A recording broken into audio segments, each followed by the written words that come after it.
Hello বন্ধুরা, আমি চলে এসেছি আজকে বিরিয়ানি নিয়ে। দেখতে পাচ্ছ বিরিয়ানিটা কি সুন্দর হয়েছে।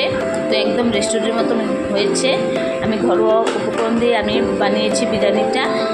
ফুল লাইফ চালটা নিয়ে নিয়েছি আমি। চালটা খুব সুন্দর, খুব ভালো, খেতেও দারুণ লাগে। তো এখানে আধা ঘন্টার জন্য আমি চালটা ভিজিয়ে রেখেছিলাম। এখানে জল গরম করতে বসিয়ে দিয়েছি। দুটো তেজপাতা, লবঙ্গ, এলাচ, দারচিনি দিয়ে জলটা গরম হয়ে গেছে। আমি চালটা দিয়ে দেবো। তো এখানে পেঁয়াজ কেটে রেখেছি, পেঁয়াজগুলো বেরেস্তা ভেজে নেবো আমি। তো এখানে 3টে ডিম সিদ্ধ বসিয়ে দিয়েছি আমি। আর এখানে চিকেন রেডি হয়ে গেছে আমার। তো ভাতটাও হয়ে গেছে। এখন আমি বিরিয়ানির জন্য সাজিয়ে নেব। চিকেন দিয়ে দিচ্ছি, বেরেস্তাগুলো উপর দিয়ে দিয়ে দিচ্ছি। তো উপর দিয়ে আবার ভাত দিয়ে দেবো।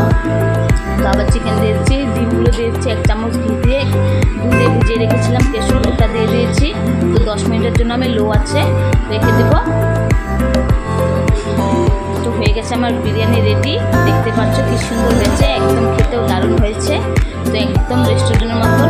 তো তোমাদের যদি ভালো লেগে থাকে লাইক কমেন্ট করে পাশে থেকো নতুন নতুন ভিডিও দেখার জন্য। টাটা।